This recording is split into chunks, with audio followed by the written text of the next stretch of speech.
www.maurice-info.mu. Merci d'être venu, je suis content d'avoir retrouvé le club actif et vivant et heureux d'être avec nous. Et nous sommes très heureux de vous avoir avec nous aujourd'hui. Nous avons la chance d'avoir avec nous M. Serdel qui va nous présenter les vins. Je sais que Olivia le fait très bien d'habitude, mais aujourd'hui on va demander à Serdel de le faire à sa place. Je suis sûr qu'elle est très contente. Alors Serdel, pour ceux qui ne le connaissent pas, a été meilleur sommelier de France en 83, meilleur sommelier d'Europe en 88, meilleur sommelier du monde en 89. Il a écrit plusieurs bouquins, il a participé à la création de verres spéciaux à la dégustation. Il est aujourd'hui membre de plusieurs comités pour la sommellerie française. Donc c'est vraiment un monsieur de la sommellerie que nous recevons ce soir. Ça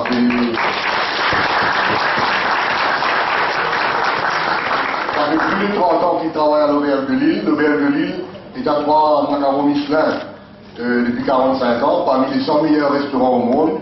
Et c'est lui qui est le maître de cave et le maître de fait. Et c'est lui qui fait la sélection des vins, qui prépare la cave. Il m'a offert une cave une fois on a eu la chance de passer là-bas. C'est vraiment impressionnant. On a la chance, c'est-à-dire nous a fait l'amitié de venir nous rejoindre aujourd'hui. Il a passé une semaine avec nous, il a animé quelques dégustations. Et j'ai voulu vous faire profiter de sa passion et de son amitié. Voilà, je vais lui passer la parole, il va vous dire des mots, il parle beaucoup. Mais c'est ce qu'on lui demande de faire déjà. Donc, attention.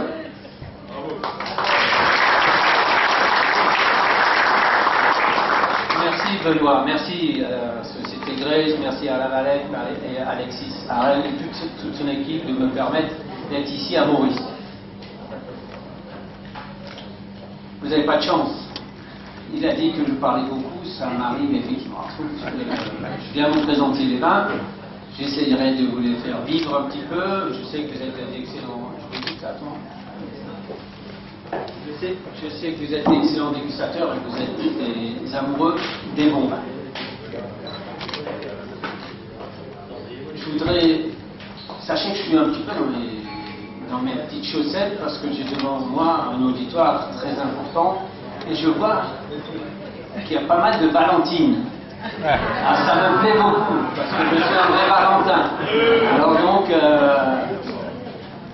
d'un côté ravi, de l'autre côté anxieux parce que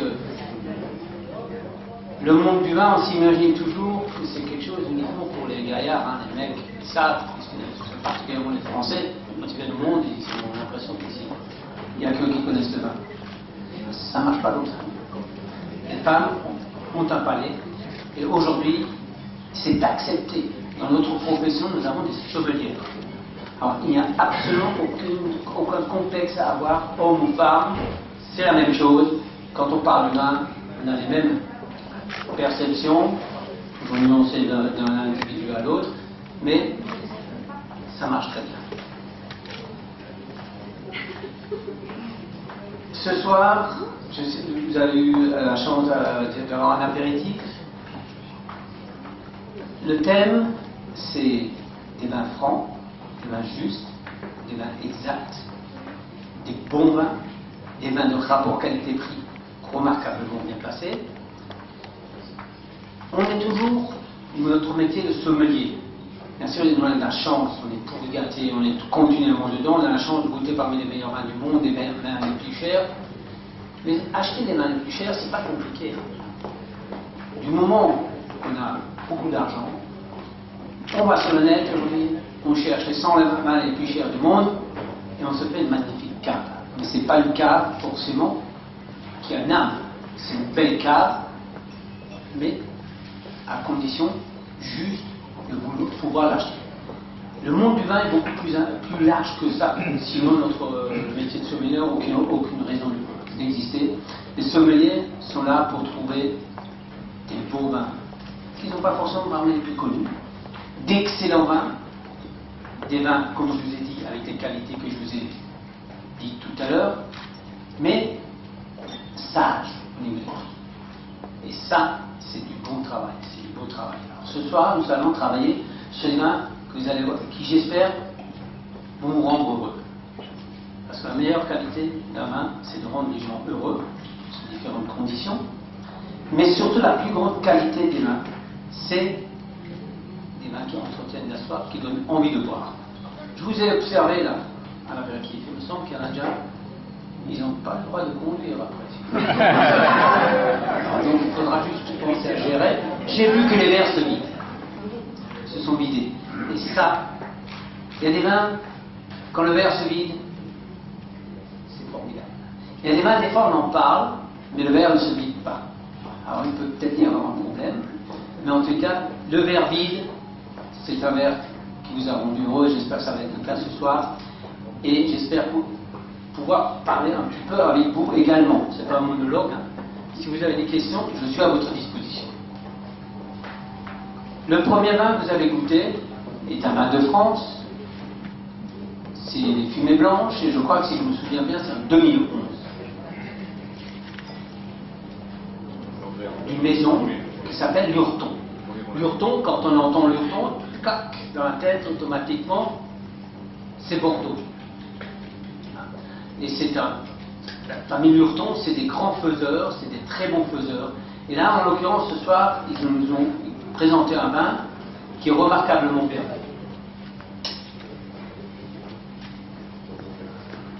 C'est un vin qui est sur la jeunesse. On voit la couleur, jaune-vert, pistache, dominant, avec une bonne intensité. Il n'a absolument aucune évolution. Il est légèrement jaune, allez, jaune citron, mais plutôt un citron vert. Le jambage, il est relativement gras pour un vin aussi jeune.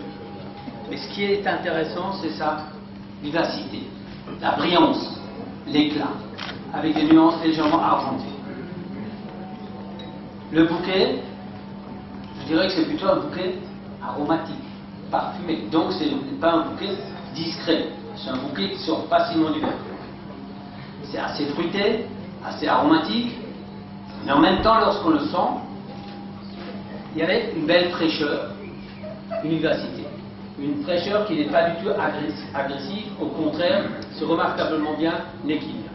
Avec des arômes, bien sûr, un côté légèrement fruité, un petit peu de pamplemousse, un petit peu assez agrume, un petit peu de cédrat, mais un côté légèrement végétal, qui est caractéristique d'un Sauvignon jeune. Vous avez ici les arômes de fleurs de sureau, un petit peu, une petite pointe de feuilles de cassis, et légèrement peut-être du bois vert comme ça. Mais ce n'est pas désagréable, et juste une petite pointe légèrement particulière qui a un côté fumé. Et je suppose que c'est pour ça qu'il s'appelle fumée blanche. C'est bien, c'est propre. En bouche, vous vous êtes rendu compte, c'est un vin relativement flatteur, parce qu'il est très harmonieux, il est sec, sans agresser. Et surtout, il a un tout petit point de tendresse, de velouté, de rondeur.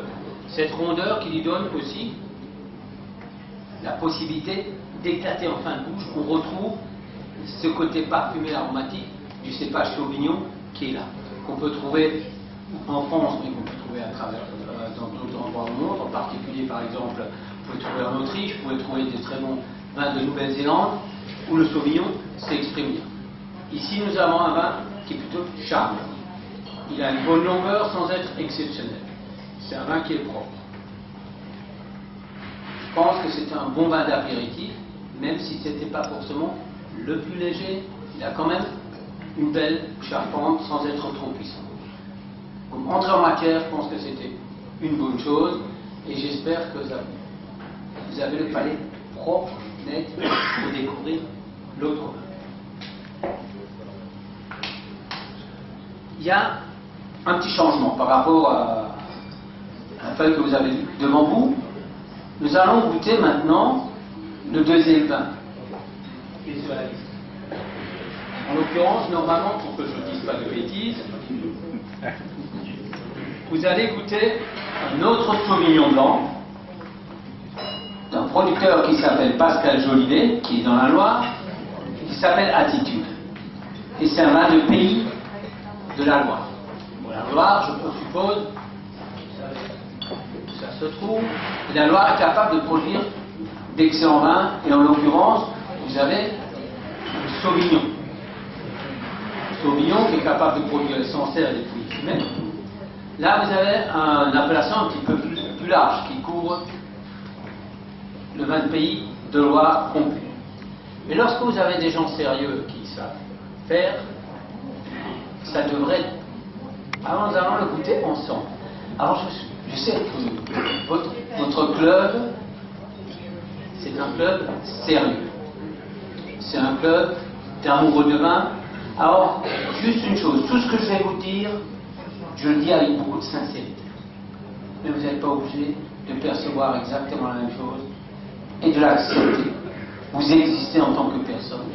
Vous avez votre goût et votre approche personnelle et vos préjugés, vos connaissances.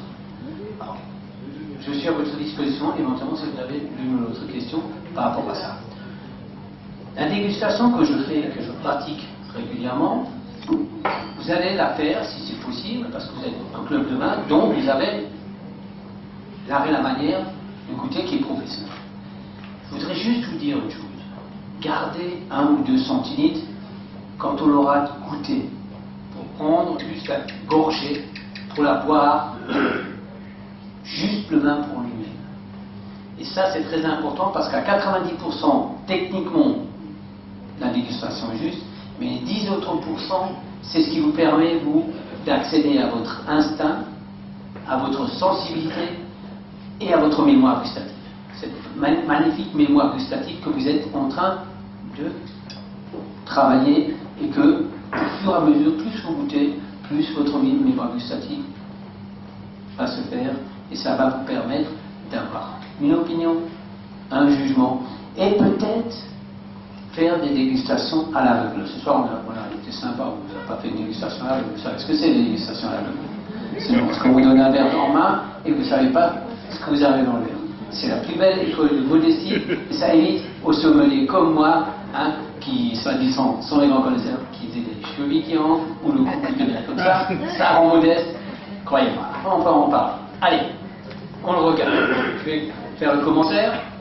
Nous avons toujours un vin relativement jeune. Le reflet vert sont là, avec peut-être un petit peu moins d'intensité, un petit peu moins de profondeur. C'est toujours brillant, c'est limpide. On voit des nuances jaunes un petit peu plus prononcées. C'est un vin qui est apparemment légèrement plus gracile, un petit peu plus élégant. Le jambage est moyen, il n'a pas la même concentration, mais c'est un jambage qui est brillant, qui est moyennement expressif, mais il est beau. On retrouve le côté cristallin lorsqu'on regarde du haut vers le bas. Et c'est un vin, je crois, qui visuellement a déjà un côté alerte et frais comme nos Valentines ce soir.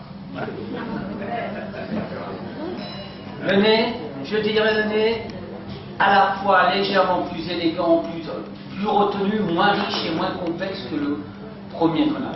Par contre, les nuances olfactives sont un tout petit peu plus larges. On retrouve bien sûr le côté sauvignonné qui est là.